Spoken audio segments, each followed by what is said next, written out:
नमस्कार दोस्तों, आज हम कक्षा 11वीं के गणित का अध्याय पढ़ने जा रहे हैं जिसका नाम है त्रिकोणमितीय फलन भाग 2। तो चलिए देखते हैं आज की वीडियो में हम क्या सीखने वाले हैं।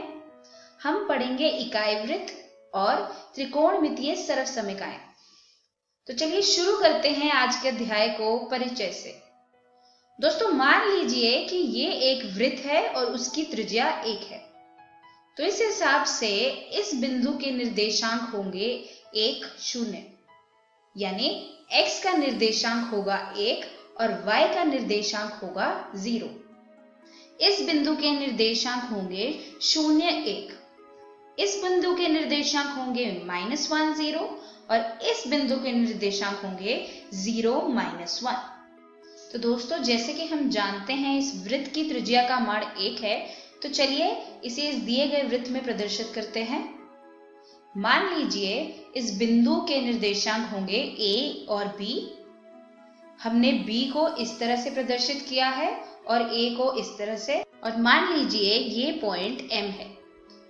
तो दोस्तों ये त्रिभुज यानी कि OMP एक समकोण त्रिभुज है और समकोण त्रिभुज के कोण का मान है x। तो चलिए अब तक हम जान चुके हैं कि OMP एक समकोण त्रिभुज है और समकोण त्रिभुज के नियम के अनुसार cos x बराबर आधार बटे कर्ण, यानी कि cos x बराबर बेस बाय हाइपोटेन्यूज। इसी तरह sin x बराबर परपेंडिकुलर बाय हाइपोटेन्यूज।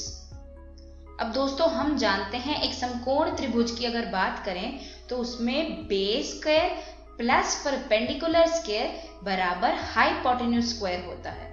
तो इस समकोण त्रिभुज यानी OPM की बात करें तो हमारे पास ये समीकरण आ जाएगा जो है a² प्लस b² बराबर 1। अब a का मान cos x है और b का मान sin x है, तो ऊपर दिए गए समीकरण में अगर हम यही मान पुट करें तो हमारे पास cos² x plus sin² x बराबर 1 आ जाएगा। तो इससे हम ये समझ सकते हैं कि हम किसी भी पॉइंट के निर्देशांक को cos x, sin x से लिख सकते हैं, क्योंकि a का मान cos x है और b का मान sin x है।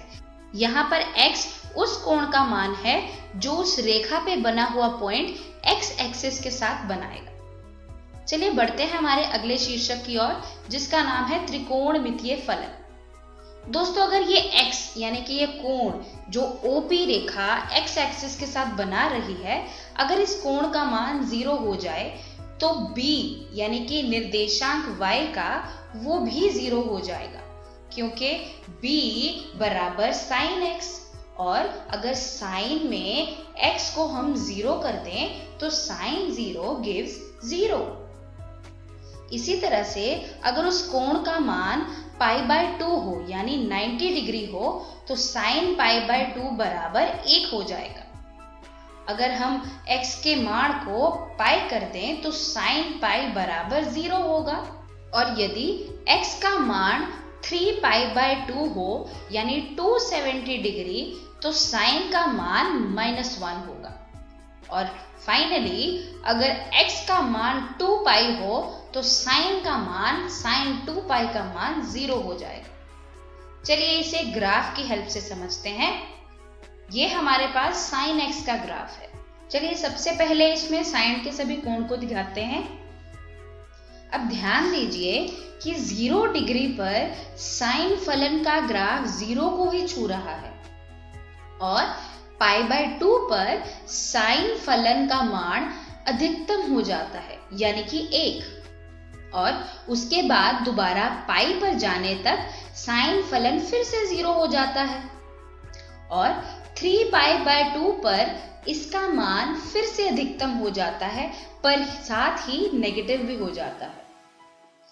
2π तक आते आते ग्राफ फिर से 0 को छू जाता है। ध्यान दीजिए कि sin की अधिकतम मान 1 है और न्यूनतम मान -1 है। चलिए आगे बढ़ते हैं। दोस्तों अब तक हमें ज्ञात हो चुका है कि किसी भी पॉइंट के निर्देशांक यानी a b को हम cos x या sin x से भी लिख सकते हैं। चलिए अब cos x में जो x यानी कि कोण के मान को समझते हैं। अगर x का मान 0 हो यानी cos 0 बराबर 1। x का मान 0 हो यानी कोण का मान अगर 0 होगा तो cos फंक्शन का जो मान है वो 1 के बराबर होगा। अगर x का मान π/2 हो तो cos π/2 बराबर 0। अगर x का मान π हो तो cos π किसके बराबर होगा? -1 के। अगर x का मान 3π/2 हो तो cos का मान 0 होगा। इसी तरह से अगर x का मान 2π हो तो cos का मान 1 होगा। चलिए इसे भी एक ग्राफ की मदद से समझते हैं। ये हमारे पास cos फलन का ग्राफ है। सबसे पहले हम इस ग्राफ में सभी पॉइंट्स को दिखाते हैं और उनके कोण को भी दिखाते हैं। 0 डिग्री पर cos फलन का ग्राफ अधिकतम हो जाता है यानी कि 1। π/2 पर cos फलन का मान 0 हो जाता है। उसके बाद दोबारा पाई पर जाने तक cos फलन का ग्राफ यानी cos फलन का मान अधिकतम पर नेगेटिव मान दिखाता है यानी कि -1। 3π/2 पर इसका मान फिर से 0 हो जाता है और 2π तक आते आते ग्राफ फिर से अधिकतम हो जाता है। ध्यान दीजिए कि cos के ग्राफ में सबसे अधिकतम मान 1 है और सबसे न्यूनतम मान -1 है, जो कि साइन के ग्राफ में भी है। और एक चीज का और ध्यान रखना होगा कि जहां पर जिस कोण पर साइन की वैल्यू सबसे ज्यादा अधिकतम है वहीं पर cos की वैल्यू सबसे ज्यादा कम होगी। चलिए आगे बढ़ते हैं। आगे पढ़ते हैं साइन और cos फलन के एंगल्स के बारे में। अगर साइन का कोण 2nπ से बढ़ा दिया जाए तो साइन फंक्शन का मान बिल्कुल नहीं बदलेगा, वो सेम रहेगा। यानी कि sine of 2nπ plus x बराबर साइन x, जहां पर n बिलोंग्स टू इंटीजर यानी कि पूर्ण संख्या। इसी तरह से अगर cos का कोण 2nπ से बढ़ा दिया जाए तो cos फंक्शन का मान भी बिल्कुल नहीं बदलेगा, वो भी सेम रहेगा। और यहाँ पर n पूर्ण संख्या है यानी कि इंटीजर। चलिए ऐसे ही कुछ और फॉर्मूलाज को ज्ञात करते हैं। सबसे पहला फॉर्मूला है साइन x बराबर 0 इफ x बराबर 0 या प्लस माइनस π या प्लस माइनस 2π या प्लस माइनस 3π। यानी कि अगर कोण का मान, साइन के कोण का मान 0 या प्लस माइनस π या प्लस माइनस 2π या सो ऑन, इन सब में से कोई हो तो साइन फलन का मान 0 होगा। इसी तरह से अगर cos फंक्शन में cos फंक्शन के कोण का मान प्लस माइनस π/2 या प्लस माइनस 3π/2 या प्लस माइनस 5π/2 हो तो cos फंक्शन का मान 0 होगा। इसे और अच्छे से इस तरह से समझा जा सकता है कि साइन फंक्शन का मान 0 है अगर साइन के कोण का मान nπ हो। n यानी कि इंटीजर यानी कि पूर्ण संख्या, वो 0, 1, 2, 3 कुछ भी हो सकती है। इसी हिसाब से cos x बराबर 0, जहां पर x की वैल्यू है 2n+1 मल्टीप्लाइड बाय π/2। यहाँ पर 2n+1 का मतलब विषम गुणांक यानी कि ऑड मल्टीपल ऑफ π/2।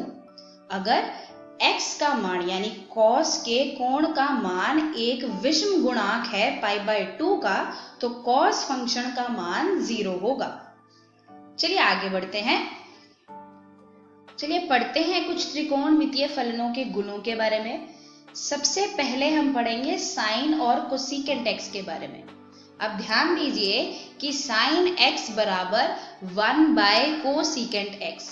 यहाँ पर x कोण है यानी कि साइन फंक्शन कोसेकेंट फंक्शन का रेसिप्रोकल है। इसी तरह से कोसेकेंट फंक्शन साइन फंक्शन का रेसिप्रोकल है यानी कि कोसेकेंट x बराबर 1/sin x। इसी तरह से cos x बराबर 1/secant x और secant x बराबर 1 बाय cos x। इसी हिसाब से tan x बराबर 1 बाय cot x और इसी से हम cot x बराबर 1 बाय tan x निकाल सकते हैं। चलिए दोस्तों आगे बढ़ते हैं। दोस्तों इस स्लाइड को हमको बहुत ध्यान से समझना होगा। हमने अभी अभी पढ़ा कि कोसेकेंट x बराबर 1 बटे sin x और हमें ये भी पता है कि cot x बराबर cos x by sin x। अब दोस्तों ये दोनों फलन यानी कोसेकेंट x और cot x तभी माननीय होंगे जब दोनों फलनों के हर यानी डिनोमिनेटर 0 ना हो, यानी कि sin x कोसेकेंट x में और cot x में जो sin x है ये दोनों अगर 0 के बराबर ना हो तो कोसेकेंट x और cot x दोनों ही फलन माननीय होंगे। अब sin x कब 0 हो सकता है? जब sin x में कोण का मान n पाई हो। तो इससे हम ये अंदाजा लगा सकते हैं कि कोसेकेंट x और cot x फंक्शन तभी माननीय होंगे जब x की वैल्यू n पाई के बराबर ना हो। चलिए आगे बढ़ते हैं। हमें यह भी पता है कि secant x बराबर 1 बाय cos x और tan x बराबर sin x बटा cos x। तो दोस्तों secant x और tan x भी तभी माननीय होंगे जब इन दोनों फलन के जो डिनोमिनेटर हैं यानी हर हैं वो cos x 0 ना हो। अब cos x 0 कब होगा?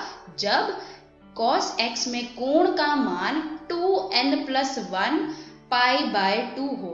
अगर x के मान पाई बाय 2 के विषम गुणांक के बराबर है तो secant x और tan x दोनों फंक्शन माननीय नहीं है, और अगर ऐसा नहीं है तो ये दोनों फंक्शन माननीय हैं। चलिए आगे बढ़ते हैं। आगे हम कुछ त्रिकोणमितीय सर्वसमीकरणों के बारे में पढ़ेंगे। दोस्तों ये समीकरण हमने अपनी सबसे पहली स्लाइड में पढ़ा था, जो है sin square x plus cos square x बराबर 1। अगर हम इस समीकरण को sin स्क्वायर x से भाग कर देंगे तो हमारे पास कुछ इस तरह से समीकरण बन जाएगा, जो है sin स्क्वायर x बटे sin square x plus cos square x बटा sin स्क्वायर x बराबर 1 बाय sin स्क्वायर x। इसको सॉल्व करने के बाद हमारे पास 1 प्लस cot स्क्वायर x बराबर कोसेकेंट स्क्वायर x आ जाएगा। दोस्तों ये एक बहुत ही इंपॉर्टेंट समीकरण है, आप इसको अपनी कॉपी में प्लीज नोट कर लीजिए। चलिए sin square x plus cos square x बराबर 1 वाले समीकरण को यूज करके हम एक और समीकरण बनाते हैं। sin square x plus cos square x बराबर 1। अगर इसी समीकरण को अब हम cos स्क्वायर x से भाग करते हैं तो हमारे पास आएगा sin स्क्वायर x बटे cos square x plus cos square x बटे cos स्क्वायर x बराबर 1 बाय cos स्क्वायर x। अगर इसको हम सॉल्व करेंगे तो हमारे पास एक समीकरण आएगा, जो है 1 प्लस टेंजेंट स्क्वायर x बराबर सीकेंट स्क्वायर x। तो दोस्तों आप इन सभी समीकरणों को याद रख लीजिए। चलिए देखते हैं आज की वीडियो में हमने क्या सीखा। हमने पढ़े त्रिकोणमितीय सर्वसमीकरण और त्रिकोणमितीय फलन के बारे में। हमारी अगली वीडियो में हम त्रिकोणमितीय फलन को जारी रखेंगे और थोड़ी सी इंट्रोडक्शन पढ़ेंगे संदर्भ कोण के बारे में। तब तक के लिए सीखते रहिए।